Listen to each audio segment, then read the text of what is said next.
Hi guys, and welcome to another episode.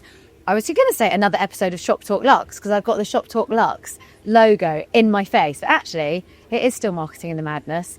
And I am here at Shoptalk Luxe on the beach, podcasting, interviewing some of the most amazing and innovative leaders in the world of luxury today. And I've got another amazing guest for you that I'm about to interview now. We actually got to spend the evening together last night, didn't we, Sean? Absolutely. We did. So Sean Seah, and he's taught me how to say his name by saying Sean Seah, is the SVP of Strategy, Technology and Innovation. Yep. Cool job title at Langham Hospitality Group. Can you, before we kick into, we're going to actually delve into AI. And I mean, you guys are doing some pretty cool stuff with AI, and seeing as you kind of head up technology, innovation, and therefore probably a lot of the AI strategies. Yeah. Tell me a little bit about what you do, your role, and of course about Langham as a business. Okay, wow. With introduction like that, I want to know what I'm going to say. I know. Wow. See? Yeah. Amazing people on the beach. Wow. Yeah. So a little bit of a thing about Langham. We created the first luxury hotel in the world in 1865. We were the first hotel to have hot and cold water, electric lights, air conditioning, and lifts. So we were the first ever. And the funny story, the King of England wanted to build a straight road from his palace to the city. And Robert Langham said, no, you have to go around my hotel. So if you go to London today, it goes straight and it goes around the Langham and onwards into the city. Yeah. So it's a pretty big guy way back then. And so we've had a history of heritage, 160 years old, plus innovation. And that's what attracted me to work for the Langham. Yeah. Very, very cool brand. But about me, I run strategy. So we're currently 30 hotels now. We want to be 110 years. So you'll see a lot of growth in mergers and acquisitions and aggressive growth. I run technology, which is IT, and innovation, which is all the AI stuff, which it gets me out of bed every day. Yeah, and that is what we're going to talk about today. What a cool... But do you know what? I know the Langham. I've actually had a few parties at the Langham back in the day. I used to work for drinks brands and we sponsor a lot of lovely events there. But I didn't know that story. So, yeah, thank you for sharing. I'm all about the storytelling on this podcast. Okay. So we are going to delve into what you guys are doing with AI and technology. And I think, especially in the luxury space, these kind of heritage brands, often it's quite hard to deploy, to keep up, because you are such a big business and such a big brand. So talk to me about the overarching ethos you have on AI technology, deploying it across the business. Because I think internally there's got to be a attitude, and nowadays, policy sometimes around AI and how it's actually used. So I woke up in January of 2025 thinking, how could I use AI to create magical moments at our hotel? And the first problem to solve was around, how do I increase bookings, let's say, on my website? In about 6 months, I interviewed a whole bunch of different startups, and I decided to partner them with one of our core vendors for our booking engine, put their partnership together, and then they came out and said, would you like to pilot this new technology?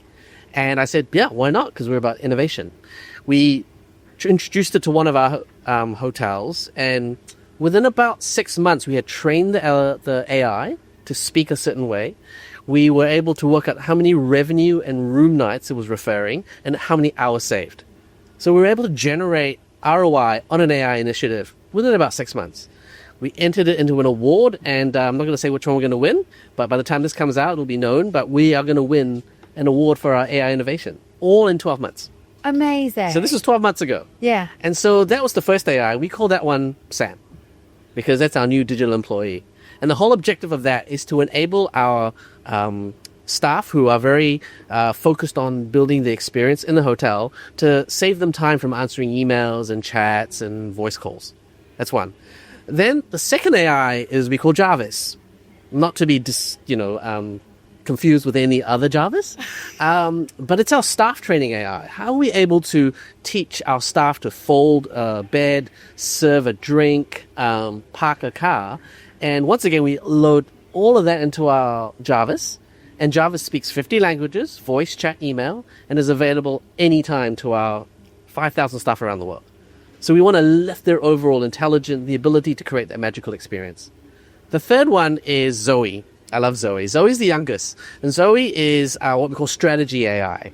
We put all of our data in a massive data lake. We have presentation layer, BI, but the whole objective around there is, now that I know Katie loves drinking at our bar, what's the next campaign I should give her to come and stay, bring her friends, have parties? That's the hardest one to build because it has to go through all the data, public and private, and put it all together. So I have a family of AIs. I've got Sam helping me get more customers in. I've got Jarvis helping our staff build magical experiences, and Zoe talking to strategy to make the whole experience even better. Oh my God, I actually love this. This is so cool. I want to go backwards a little bit, because how do you define which problems that your AI assistants can help you with? How did you pick, what Sam does, what all the different AI tools do? Where do you go, right, this is a business problem that we believe AI can help us fix? Yeah. So these three problems are perpetual in all hotel distribution, right? How do I get more customers for my business? That's a no-brainer, and the good thing about that is I can deliver ROI pretty fast. So I identify the problem, which is always on, and then the second one is how do I show what is ROI? So I go through this model which says, what's the problem we're solving? Why is it important? And what does winning look like? And I follow that methodology. The next one with Jarvis was I noticed sometimes in our hotels the standards are a little bit different. I go to one hotel, I experience it this way. I go to that hotel, I experience it another way. And for customers, they want consistency in luxury. They want to be able to enjoy the experience and say, that hotel, I'll go back. So that was straightforward too. Now, that's my initial ideas. What we've done is we have this AI Academy where I've got AI for everyone, AI for leaders, and AI for experts. And we are currently going through a design thinking workshop with our sales and marketing team. We're upgrading all of them in terms of AI, and then we're identifying the key problems to solve. So it's bottom up and top down. And I'm going to go department by department by department. Sales and marketing, HR, finance. And so it's not me telling them what to do. It's them saying, I need this solved. How can AI help?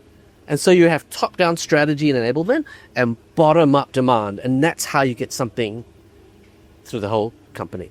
Sean, I am totally in love with what you're doing. This, honestly, if you guys are listening, I hope you're as inspired as I am, because I think this approach to AI is what so many businesses need to do. It's, I think often along comes cool technology, someone else is using it. Yeah. You haven't really defined what the problem is, and people are just quick to, we need to do this. So, lots of people obviously are using the LLMs and AI platforms to create content, which of course is a problem. But unless you've done the groundwork that you guys have really focused on to understand the problems that AI can actually help you with, and take 6-12 months to train it, your tone of voice, who you are, how to respond to things, it often goes wrong. So you're ticking every single box. You've got an awesome job. I love it. Like one of the interesting insights from Sam was instead of us corporate handling it, it's actually that hotel's digital employee. So they're in charge of all the training.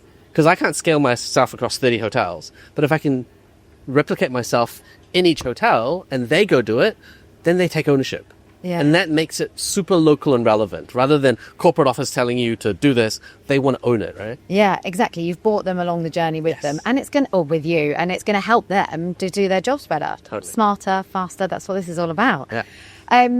In terms of how you find the right technologies, this is always something that I'm also really interested in. So you guys have obviously been on this journey. You've understood the problems that you have as a business that AI can help you with. You've come up with the concepts. How do you then go to market? I mean, I'm sure at events like this help, but how do you go and find the technologies that might be the right fit for your problem? Yeah.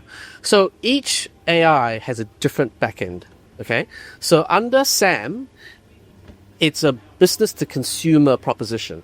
And so hallucinations, brand reputation are all on the line. And so I had to make sure that the company that we worked with, they're now called, they were called Sabre Hospitality, and they're called Avon Solutions Hospitality. They provide us our booking engine. So they've been doing this for decades. I introduced them to our brand 15 years ago. They put this LLM on top, so they're putting skin in the game. They want to get in. And so I needed that credibility combined with this startup to make it happen. So that's Sam. With Jarvis, it's a B2B. It's an internal tool. If there's not a lot of risk that can go wrong. If they make you fold a bed left instead of right, that's okay. Yeah. So that was a startup. Low cost, high impact, faster market, and we're doing great things and developing new things. Zoe, that's a database thing. That is full on data lake. That's quite mature technology. That's a GCP, AWS, Fabric, And so that's the solution around that, and we're going through that journey. So you need to pick the right partner for the right problem to enable you to find these solutions. Yeah, and I think it's not one size fits all. No, it's not. And I think that's what's quite interesting, because you're able to work with startup technology, startup companies, all the way through to those larger, AWS businesses, that are huge. Yeah. So you actually get some diversity across the portfolio. You get to work with different people. You get to take risks maybe on things that you're doing internally first, which then may able to be deployed elsewhere. It's really exciting. So the other big thing, and this has been quite a big topic, I think, this week already, and just something that I'm hearing a lot, is in order to get your AI tools working, the technology has to be kind of steeped and organized by good data first. So you've got to have your data in a good place to get the insights that you need to go and do all the cool stuff that you need to do with AI. How do you manage that and connect sort of marketing, sales, data and insights to get to the flip? I mean, that's the big job, right? So for SAM, which is our B2C one, we spend a lot of time configuring it, because within the booking engine, there are millions of rates, right? And so we have what's called a central reservation systems. And so because the booking engine talks to the AI, all the data is already there. The text, the images, the descriptions, all that kind of stuff, right? Then on top of that, we can load in select FAQ databases. So one time we had, like 5 years ago, it had a pool. Second year, it didn't have a pool. The question is, how are you going to answer that? How's the AI going to know? And I've worked with a lot of AIs, and they're really hard to configure. So we needed a very simple one for hotel people. And so the company that we have, they just said, just create an FAQ, upload the image, upload the text, and it'll magnify it across 50 languages. And that is like black and white and straightforward. And so what the team in the hotel have been doing is every time they go in, they ask a question, got it wrong, put an FAQ in, load it up. Number two, if you go to a website now, you don't know what the customer's really asking. But with SAM, we know exactly what they're asking. So all the questions in French and German and in other languages, we understand, and then we create an FAQ. So the next time the next customer comes, it's even smarter. And so there's this process of ongoing faster, smarter, better, because the staff are involved, they're seeing it. So instead of a flat website you launch 10 years and forget about, you're doing this every day. Yeah. So the data is always new and relevant. Yeah. And that's what I like about it. Yeah, and I think that's so important. So many people don't have, unstructured or messy data. Yeah. So you can't get the information that you need to make smart decisions with AI. So, yeah. Well, actually, that kind of leads on to my last question, which is someone that's listened to this, who's inspired to go on a very, I guess, intensive AI journey, a bit like you guys have been, what would be the first piece of advice you'd give them? I think number one would be fall in love with the problem, not the solution. Because everyone is like the shiniest toy and stuff. But if you find the right problem, multiple solutions will happen. So with SAM, that's our first AI. That's chapter 1, the booking journey. We're going to do chapter 2, which is the stay journey. Chapter 3, the dreaming journey. So there's a whole bunch of chapters for SAM. SAM's going to grow and develop. Secondly, follow that model of defining the problem, why is it important, and what does winning look like? Because that's how you unlock revenue and investment from your boss. That's really important. And thirdly, it's around the growth phase. So SAM started off in one hotel, so we incubated it. It's now moving to the rest of the hotels in Asia Pacific. That's about 20. So that's what we call the incubation and ideation. Then we're going to go to industrialization, which is all our hotels. So you manage your risk. Like if I turned on SAM across 30 hotels in day one, it would be chaos. So it's a combination of falling in love with the problem, knowing what is success, and finally scaling it, the solution to fit your development growth. You honestly are amazing. I'm a bit in love. You've made me fall in love with AI today. Sean, thank you so much for joining. Thank you very much.